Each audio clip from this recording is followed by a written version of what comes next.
Good morning. A few days ago, I posted part one of the story of the conquest of Jericho. And since I got it so long that we had to divide it into two parts, I decided that I would change a couple of the slides and make another one or two. And so I apologize for the delay in getting the second part up there, but this is going to be part two. I'm going to put me in the small left-hand corner at the bottom because of the slides that we're going to be showing. I want them to show up a little bit better than what we had. But let's go ahead and get started with this. When part one concluded last week, I used this map to talk about the distances and the elevation differences that exist between Jericho and where the Israelites were camped on Abel Shittim on the crest of the other side of the valley. And I mentioned to you at the time that this map has the placement of Jericho, I believe, a little too high up on the valley, and the placement of Gilgal is too close to Jericho. It should be further north. In fact, I suspect the person who created this slide knows that because he put the little question mark out there beside the slide. But I decided it might be a good idea just to make a new slide and replace this one with it. And as I typically do, I use Google Earth to make slides that have to do with terrain or countries, or when I need a map or something like that, because in my opinion, it's one of the most accurate ways to get images from anywhere in the world. And I have Google Earth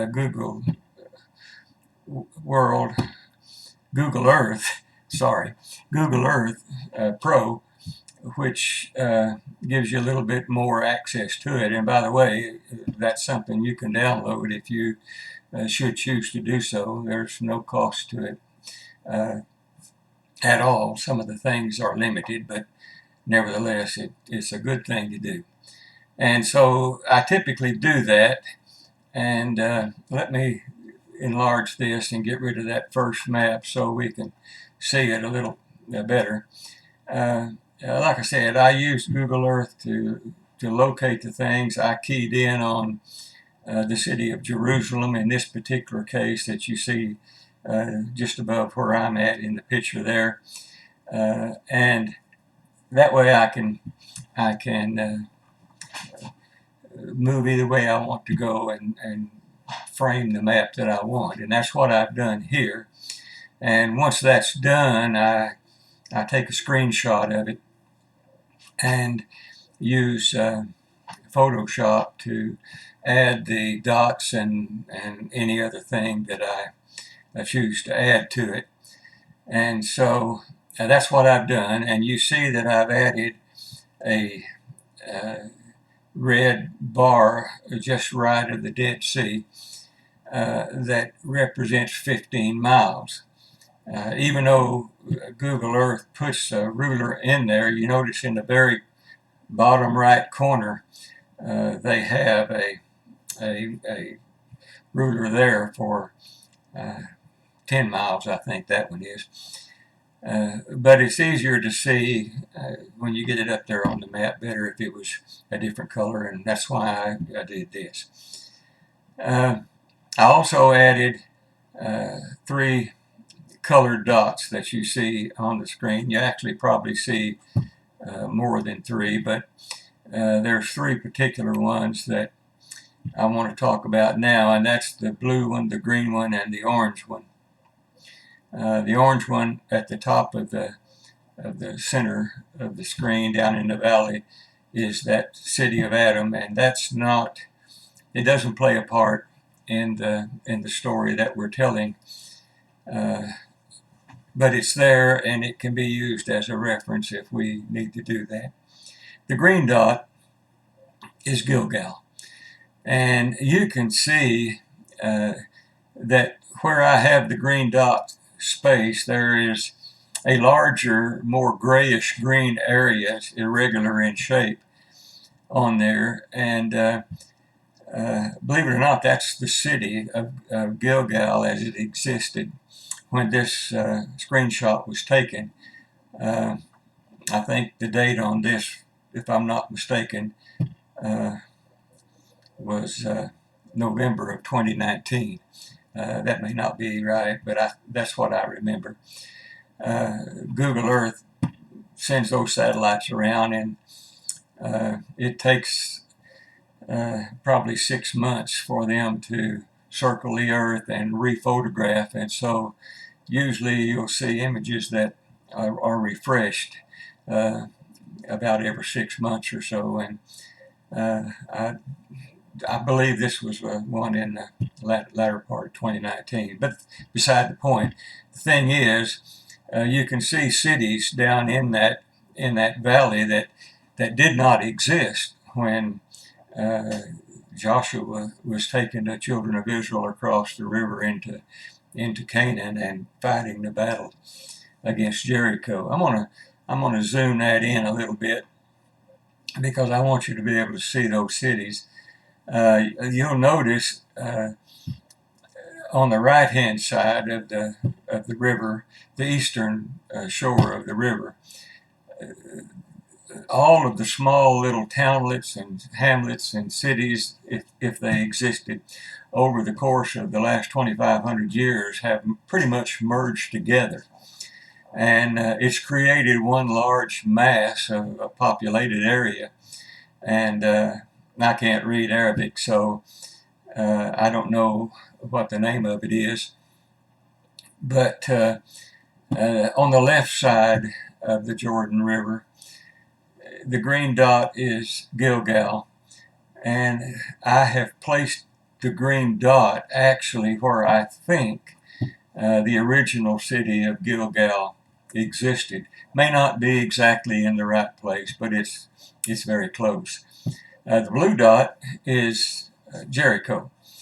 And again, as you can see, the city has built up around it. The modern city is a large city, and the blue dot is just a small part of that city. But nevertheless, the blue dot has been placed exactly on top of the ruins of the old city of Jericho. They're plainly able to be seen, and we'll show that a little bit later. And so it's not difficult at all to know where that was, and therefore that's where I put the blue dot. You can consider it accurate. It's almost exactly where the old city existed before it was demolished and then it sat uninhabited for 600 years. The red dot is not a city at all. Rather, it's the place where most historians think the Israelites began their descent into the valley. Let me zoom that back out to where we can see the whole picture. And you see a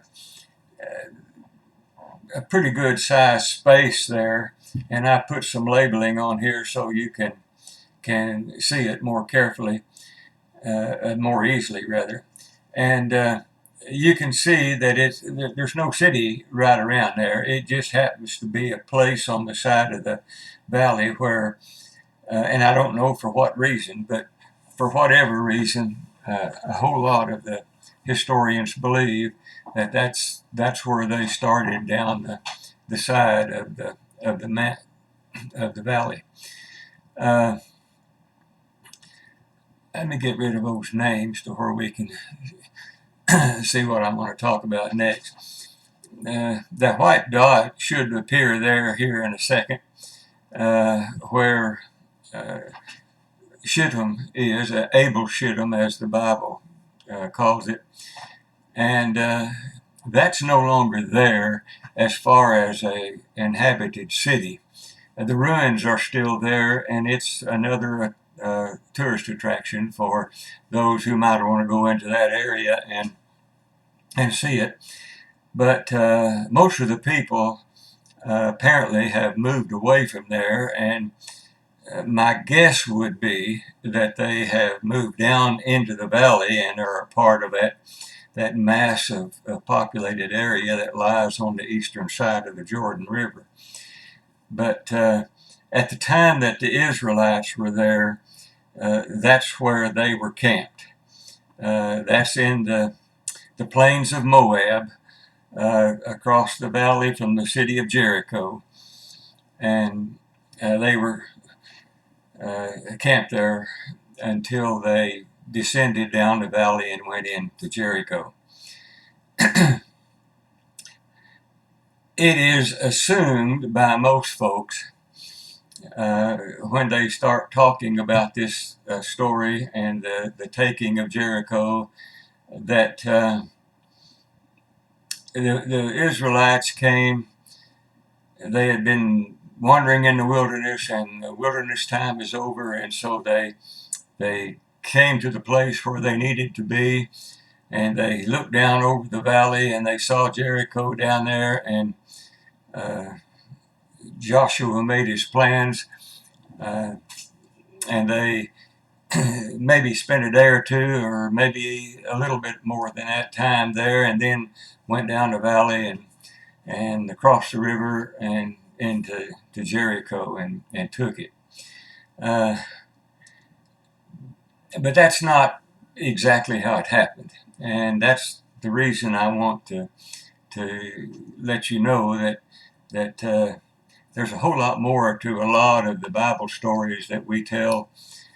You probably were told them when you were a kid in Sunday school, and I can understand that the kids at that age don't understand, and there's no point in elaborating on everything. But what I have found is that very often those things stick in our mind, and as a result, as we study, once we reach the age where we study for ourselves and look into things, that we're still holding those pictures that we formed back then, and what it does is it gives us an incorrect idea of what actually happened, and we tend to overlook some of the things that did happen because they don't seem to fit into the story.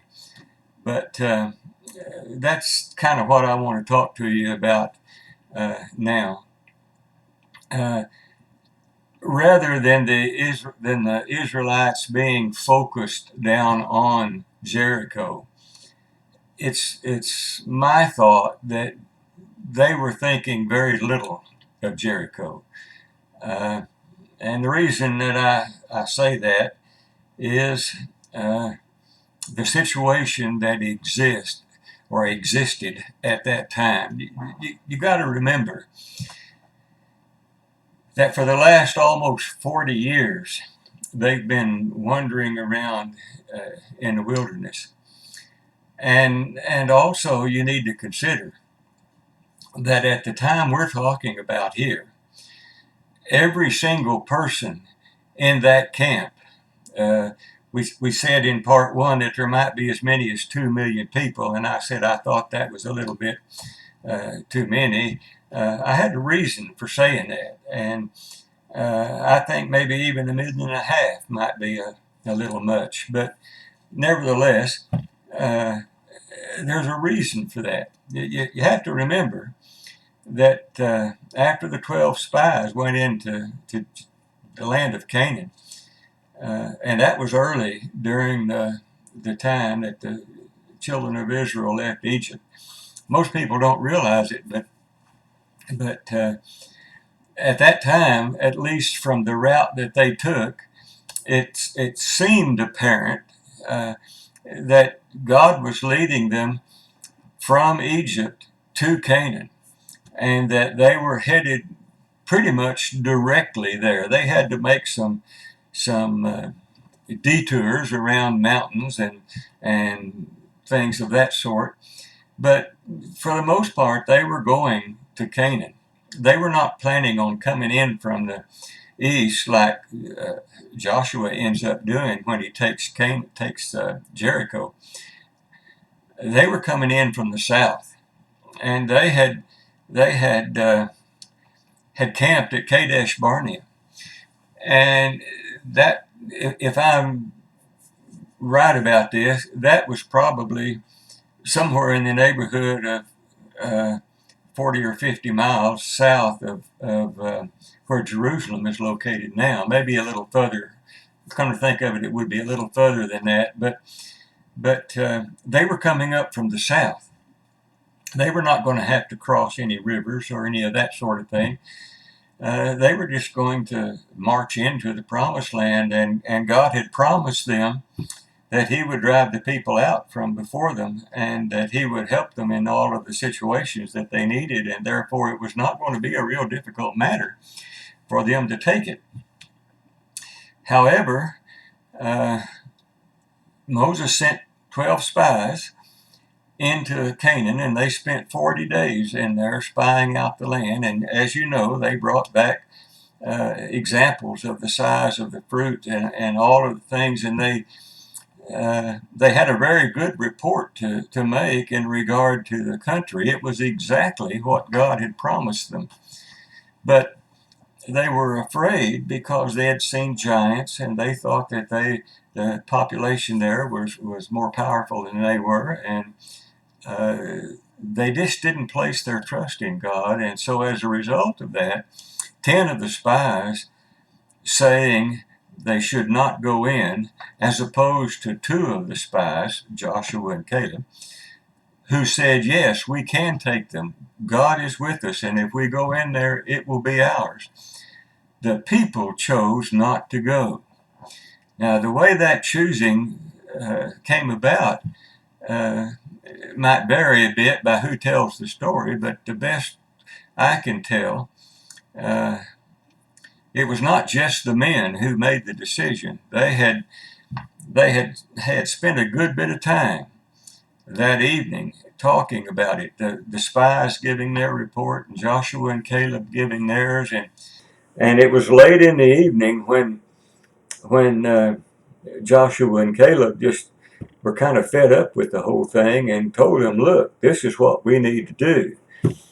But the people didn't want to make that decision to go. And so they waited till the next morning, and I'm assuming that they talked it over with their families, with their wives or whoever. I don't know that they did that. But the consensus was the next morning that they would not go. And that, of course, is why God made them wander 40 years in the wilderness. And at that time, he made a promise to them that none of the ones who came out of Egypt and had a part in deciding not to go would live to enter Canaan. And so here we are, almost 40 years after that, after the wandering has been going on for 40 years.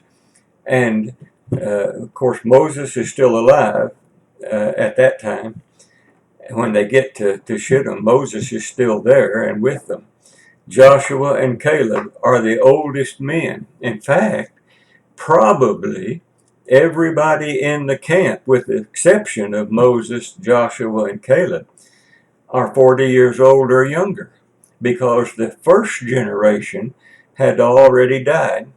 And this is a second generation that has grown up, almost the same size. There's a few hundred different, maybe 2,000 difference in total men able to go to war. But nevertheless, it's a new group of people. Now, some have suggested that the children, the very small children that come out of Egypt with the Israelites, had no part in that. decision. They were just going along with what their family did and probably didn't even know about it. And and those folks don't believe that God killed those children or allowed them to die in the wilderness.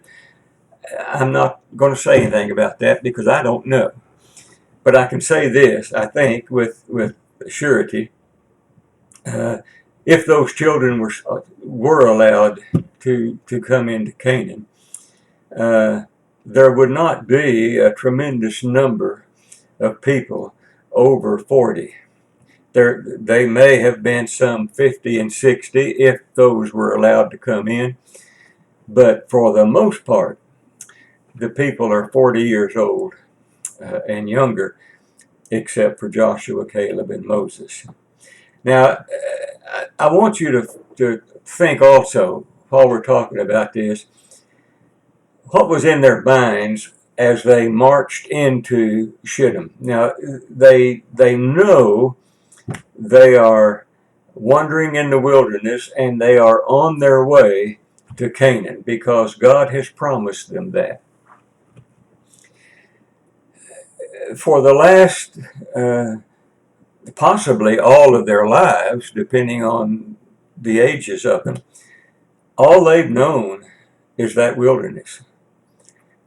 That's the only land that they have ever seen or been in. An arid, dry, sparsely foliage is just almost non-existent, scrubby stuff, and dust and sand, and I don't know. You can form your own picture in your own mind about what the wilderness looked like. But they had been wandering around in that wilderness for 40 years if they were the old bunch, and some of the younger bunch had been wandering around in there all of their lives. And so I don't think they were thinking about what Jericho looked like when they come to that valley and look down there. In the first place, I doubt you can see all a million of them get down there and see it at the same time anyway. But during the time they were camped there, I'm sure that most of them probably walked to the edge and got a glimpse of what was beyond. And they were thinking of the promised land. They weren't thinking about Jericho. As a matter of fact, they didn't even know that Jericho, the events that we're going to talk about a little later, were even planned. As far as the general people were concerned, they were headed to the promised land. And so as they marched into Shittim, when they came to the plains of Moab and were overlooking that valley, what they saw was something like this. Now, these photographs were taken in I think the top one was taken in 2018, and the bottom one was taken shortly after that. I didn't take them. They were taken by a tourist that had toured the land, and I found them on his website, and so I got a copy of them off of there and put them up there. So the land what you see in these pictures probably is not what they saw. But what I want to point out is, if you had been wandering for 40 years in the wilderness and you crested the valley there and you looked out across the valley and what you saw was lush green land with plenty of trees and vineyards and things like that, your focus is going to be on that. That's what God has promised me. That's where we're going. That was their prime focus. It wasn't on the battle that they yet had not made the decision to do. Now, one of the things that I want to emphasize is that false impression that is often applied to this, where, as I mentioned a while ago, the people come up to the valley of of Jordan.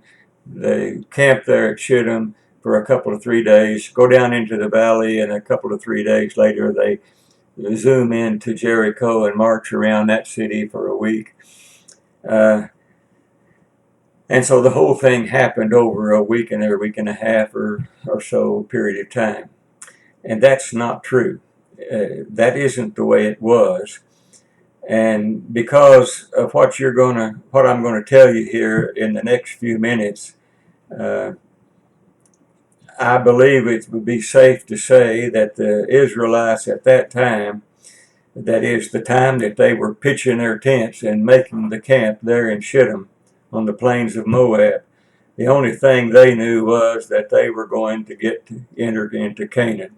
They didn't know when, and they were probably completely unaware of the assault against Jericho. And the reason that I say that is because instead of them being there for just a day or two, they were actually there for quite a lengthy period of time. I want to bring the map back up so you can see the white dot where Shittim is located. And I want you to kind of notice the surroundings of that white dot. You can see there are some towns and cities around there from the grayish-green area that is shown on that slide that I copied off of Google Earth. But they were arrayed all around that area. And as a matter of fact, as it's mentioned in the book of Numbers, when they arrived there and they set up their camp, it says that they pitched their tents as far as Shittim.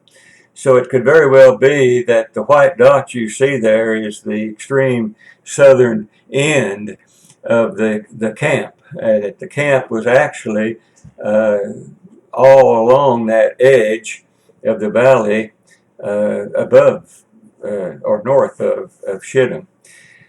And the second thing that I want to mention about this is, instead of them being there for just a week or two, depending on who you read and who you talk to, you'll get a varying figure. And the reason is it's just pretty difficult to pin it down exactly because the chronology is the way the Bible tells the story. Sometimes the chronology gets left behind, and because it's the story that's the most important. So some Bible historians believe that they were camped there for 20 years. Now, I don't believe it was quite that long. I believe we can see some evidence that it was only 15 years long. But I'm not going to quibble with 20 years, and nor will I quibble with 10 or 12, because actually we just don't know.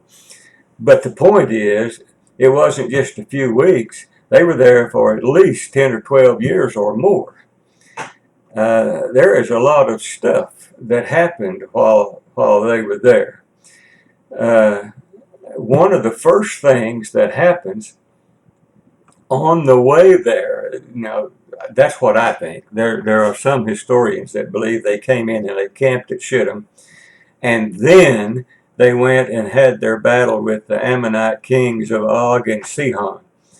But the way I read the story, as it's recorded in Numbers 23, I think, might be 22, as I read the story, it appears to me that they fought that battle as they were going towards Shittim to camp, and kind of not really a side venture, but it almost was. They fought the battle. They overcame Og and Sihon, and they captured their land there in Moab. And they, I don't know accurately what to say, but let's just say that it might be that they were already camped at Shittim when that happened, but most likely it happened on the way. The thing to remember from all of that is once they took that land, the Ammonites' land, three of the tribe, well, 2.5 tribes, decided to keep that land and let that be their home rather than going into Canaan. You remember that Gad and Reuben and half of the tribe of Manasseh settled on the east side of the Jordan River, and it was on that land that they had won by winning the battle over the Ammonites there at where Og and Sihon were the kings. Now, in doing that, they promised that they would send men along with the army when they went into Canaan. But the families were already settled there in those areas. And so that is a second reason that I say that in all likelihood there was less than 2 million and maybe even less than 1.5 million that went into Canaan. But there's another reason too, and we'll talk about that here in just a minute, but there's a couple of things that we need to look at before we do that. One of the first things that happened when Moses led the people here to Shittim and they camped there is, now they had already fought the battle with Og and Sihon, and they were settling down from the battle. And Moses read what's called the second law to them. He read, in essence, the book of Deuteronomy. And as best I can understand from the way it's specified in the Bible, that was a big deal. And the people stood and listened to that.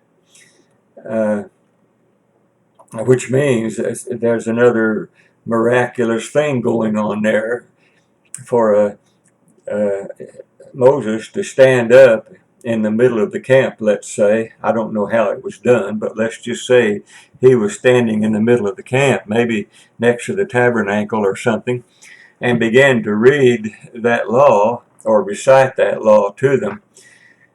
And everybody was listening. Everybody heard it. Now, I don't know how big that camp was, but I know it was way bigger than a football field. And if you've ever stood in the middle of a football field and talked in even a rather loud voice, you can't be heard by people if they were ganged all around you and as far away as the goalpost. There's something to what happened there. But anyway, he did that. He read the law to them. And another thing that happened there that is not often mentioned, you remember the story about Balak and Balaam? Balak, one of the kings of the Ammonites at a different area there, was worried about, maybe he was the king of the Moabites. Anyway, he was worried about the Israelites. He had seen what they can do, and with God's help, he knew that he wouldn't be a match for them. And so he tried to get Balaam to put a curse on the Israelites. Well, you know the story. You probably heard it many times, read it many times. Balaam's donkey talking to him and telling him.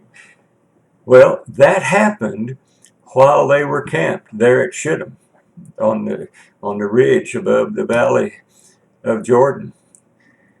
And there were other things that happened, but the worst thing that happened to them while they were there is it was here in Shittim that some of the men began to mingle with the Moabites and took wives from among the Moabites. And the Lord called it whoredom, because they had been commanded by him that they are not to intermingle and intermarry with the Moabites. But they did. And it grieved the Lord a lot. And that's not the worst of it. Even though they violated his command while they did that, those wives had influence on the men to the point that they began to worship the idols that the Moabites were worshiping. And that really caused the Lord to be angry. And so it was there at Shittim where God instructed Moses to hang every leader of the Israelites who had encouraged their people to follow the Moabites' God. And then, if that's not enough, God told Moses, you slay every person that had joined Baal. I don't know how many that was. I don't think it was just one or two. But there was a number of them. And that's the third reason that I say there wasn't 1.5 million or 2 million people that went into Canaan. And the final reason that I say that is a result of those that stay on the east side of the river and not go into the north side. If you want to read any of that and verify what I've said, most of everything that I've said, I think, can be found in Numbers between chapters 23 and 32. Now, those, like I said before, they're not put there in chronological order. But you have to kind of look carefully and sort through them, and you'll see. Well, there's one other thing that happens in Shittim, and that's the death of Moses. When God instructed Moses to come to Shittim, remember, Moses had struck the rock instead of speaking to the rock and had brought water forth for the people. And because of that, God had told him he wouldn't be able to enter the promised land. Well, when they broke camp for the last time and were coming to Shittim, to Abel Shittim, to camp there, God had told Moses, your days are getting short. And it was at Shittim then that Moses relinquished his command of the Israelite, and Joshua became the new leader of the Israelites. That happened at Shittim. And then Moses, knowing that his time was near, went a little south. I'm going to try to put a spot on here. You see that yellow dot? That's Mount Nebo.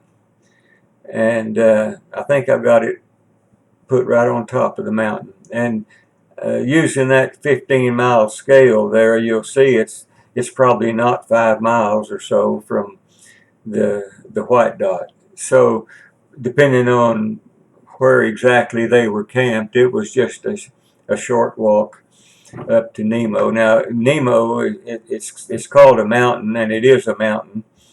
But in our way of saying things, it would be a hill. It only went up about 500 or 600 feet further up than what was already there. The peak was probably 3,000 feet or maybe a little less. And but it was there at Shittim where Moses left Joshua in charge of everything, and went up on the mountain. Now, we were talking about them being camped there. I think you probably know what the camp of the Israelites looked like, but I've got a drawing here that someone made, and I think it's a pretty good one in the sense that it shows the tabernacle in the center of things, and then you can see tents just all around it everywhere. Those tents that are very close to the curtains that are hanging in the outer court of the tabernacle were occupied by the Levites, whose responsibility was to take care of the tabernacle. That means that they made sure everything was erected properly, and they cleaned it and did all of the things that are necessary for it. And then when the time to move came, it was their job to take it down and pack it up so they could carry it to the next camp place where they would re-erect everything. But other than those, the other tents were arrayed around on all four sides around the tabernacle. There's 12 tribes, counting the Levites, who did have, the ones who were not in charge of the tabernacle had a place that they had to camp. And this was all prescribed by God, and they continually did it so that everywhere they camped, it looked the same. Now, Exodus 40 records that the cloud of the Lord was on the tabernacle in the daytime, and a pillar of fire was on it at night. And whoever made this drawing drew the cloud. Looks more like smoke coming up out of the tabernacle than anything else. But that was pretty important in the sense that it told the Israelites that God was with them. Again, in Exodus 30, it talks about Exodus 40. It talks about that cloud and that pillar of fire at night was the glory of the Lord, because that glory filled the tabernacle throughout all of their journeys. Now, when it was time for them to leave, the cloud would ascend off of the tabernacle, and that was their clue to pack everything up and get ready to go. And then the cloud would move and lead them wherever they were to go. And when the cloud stopped, then they knew that they were at the place they were to camp. And they would set up the camp, erect the tabernacle, get everything in order, and then the cloud would descend on it.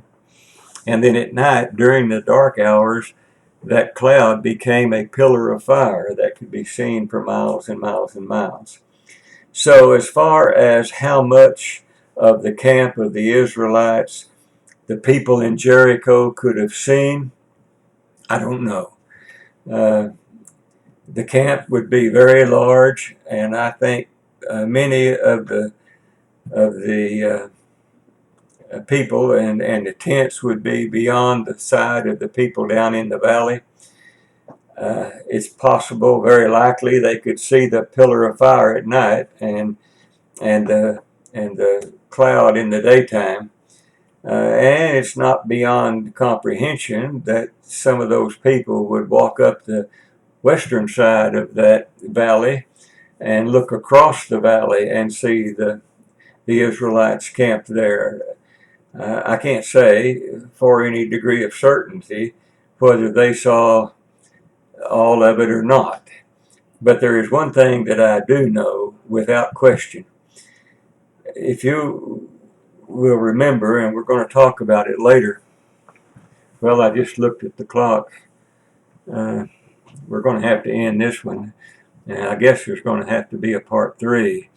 But when just before the Israelites were getting ready to go in and take Jericho, Joshua sent 2 spies over into the city to look at the city, and when they got there, they were met by a woman named Rahab. And we'll talk about it when we talk more about that. But Rahab said something to those two spies that is very, very important in regard to what the people in Jericho believed. She said to them when she met them and hid them, we know that your God, now that's her talking to the two spies. She said, we know that your God has promised this land to you. And we have heard of the conquest and the power of your God. Now, whether that was the battle with Og and Sihon, or whether it was the whole string of battles that they fought while they were wandering in the wilderness and on their way, I don't know. But one thing I do know, they were worried. They knew what was going to happen. They knew that God was going to give the land that they were living in to that bunch of people that was camped on that mountain, on that other side of the valley. And so, yes, I would say they were worried. The Israelites, from their vantage point, looking down into the valley, if they were to walk over to the edge of the valley and look down, they would be able to see the city of Jericho down there. And this is similar to what they would have seen. Now, this is the entire city as it existed at that time. Now, actually, that picture that you're looking at is a photograph of a model that has been built and is on a table, a pretty large table, there in Jericho, in the ruins area where the tourist attractions are. And it was constructed for the purpose of giving the people, the tourists that come in to see it, an idea of what Jericho looked like in its original form. And as you can see, there's two walls around it. That's another misconception that we often have. That is that Jericho had a big wall around it. In fact, there was two, an inner wall and an outer wall. And we'll talk more about that after a while. And well, maybe in part 3. But the thing I'll say, and then after I say this, we'll just close this part off. You'll see that inside the inner wall, all of the structures in there are white. And between the two walls, all the structures are, tan, let's say, for a lack of a better term. There's a reason for that, and it has nothing to do with importance. This area has been dug many times by archaeologists. Wouldn't surprise me to learn that they're still digging it and coming up with artifacts and things that give them clues as to what happened. But I might be able to show you some photographs since we're going to have to do another one. I might look up some of those and put them that where the dig has taken place, and the archaeologists have learned from the things that they found there, and partial walls and things still standing. But at any rate, based on what the archaeologists have found and others that dug in there, everything in between the two walls, the reason it's colored tan is because they feel like that's relatively accurate. That is to say, they knew where a good many of those walls actually were. They could see them in the ruins. And so they have that color to let you know that it's pretty accurate. Maybe not exact, but pretty. The white stuff is in areas where there's no way for them to tell. Once Joshua conquers this place for 600 years, it's not inhabited. During that length of time, there can be a lot of erosion, there can be a lot of wind and rain and water running down the side of the hills, and probably looters and everything else that pretty much just destroyed everything that was in there, and they have no idea what was where. And so what they said was that we're just going to put up some structures to give you an idea of the denseness of the city. That is to say, how close it was. And so they made a bunch of structures and they left them white or painted them white, or maybe they're made from white cardboard. I don't know. But they left them that color to let you know that that's not accurate. Uh, it's what they assume it looked like. Well, as I said, that's enough for this time, and I'll prepare some more slides, and we'll have a part 3 in a few days.